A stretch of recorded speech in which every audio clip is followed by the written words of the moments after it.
Don't let anyone force you into coming out. Don't let anyone force you into taking up a label that you're not comfortable with. Take your time.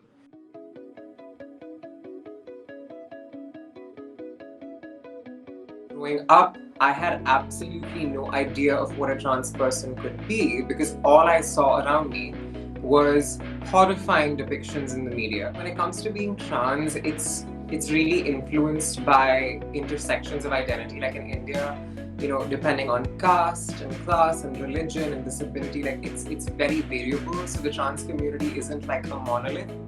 The online space was the only space I could be myself. It was therapeutic at a time that I didn't have access to therapy and such. I just felt like there was such a dearth of representation as far as Indian trans people are concerned. I wanted to be the kind of person that I wish I had growing up, and to say that, hey, this sort of helps my parents understand things, and it humanizes this very abstract experience, because we never learned this in sex ed, and we never learned this anywhere really growing up.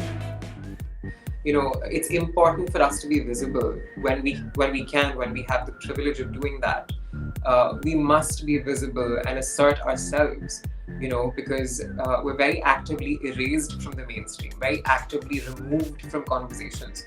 So we need to be there and assert ourselves. And secondly, as someone from a medical background, to create that kind of change in healthcare for trans people is so important.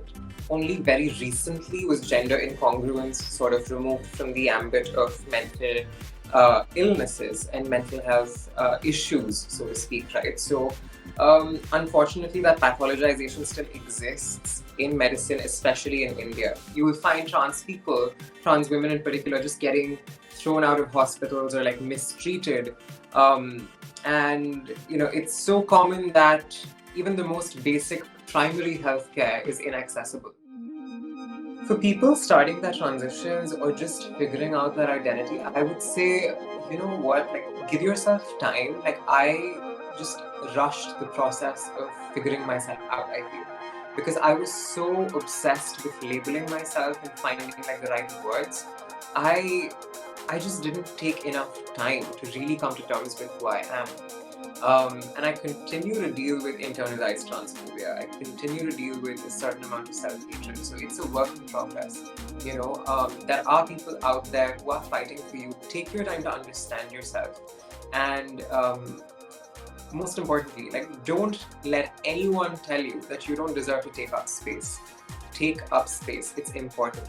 And you are beautiful, and you deserve to be heard, and you deserve to have a voice. And just don't give up, and it gets better. Like, I keep saying that again and again because we didn't know if it would get better ever, but in so many ways it did. So it will get better. So I think that is all for today. Bye.